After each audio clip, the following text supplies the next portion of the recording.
Hi, I'm Natalie and today I'm going to be showing you how to make some chalk paint. This is perfect for if you wanted to do some drawing but you don't have any chalk at home.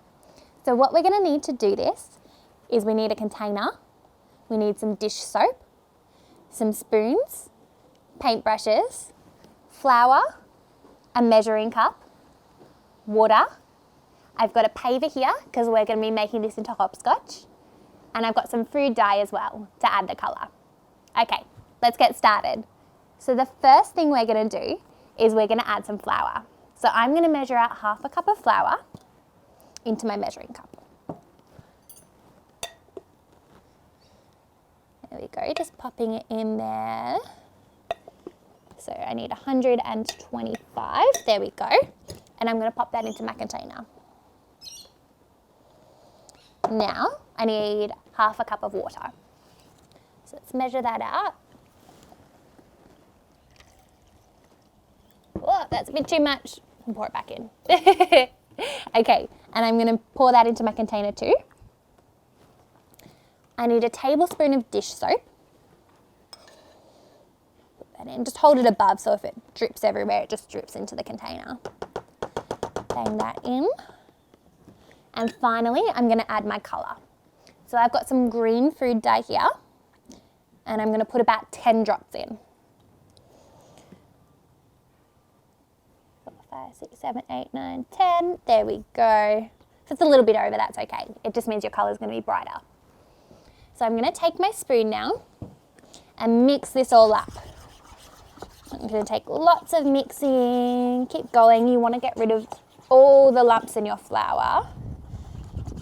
Actually going to add a bit more colour. We want it to be nice and bright.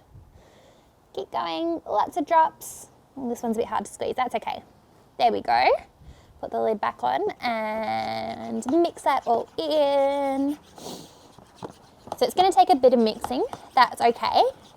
I prepared one earlier so you guys don't have to sit here and watch me mixing for like 10 minutes. It shouldn't take that long. But here's my green that I've already mixed up and prepared, and I've got a brush in here so I can paint it on. Now I've got my paver over here because like I said earlier, I'm going to be making hopscotch. I've painted the rest of my numbers already, so now I'm going to do a number 1. Here we go. It's a big line down. Nice and easy number to paint. You shouldn't stuff this one up. There we go. I'm going to do a few coats up and down. There we go. And now I'm going to take some of my other colours and I'm going to draw some pictures around the sides, okay? So I've got my red here. I'm going to take a small brush and I'm going to draw some love hearts around it. There we go, because I think that looks pretty. On the other ones I did some rainbows and some suns and some polka dots. You can draw whatever you like. So there's a love heart there. I'm going to do a baby love heart underneath. There we go. And some on the other side as well. Perfect. And one more. Okay. Our paver is all painted with our chalk paint. And so now I'm going to move it over to the rest of our hopscotch. Pick it up and move it over. There we go. So now we've got all the numbers in our hopscotch. You could also use this chalk paint to paint your driveway or really anywhere that you'll let your kids paint. I think using hopscotch is a really great way to get the kids' energy out and just have some fun.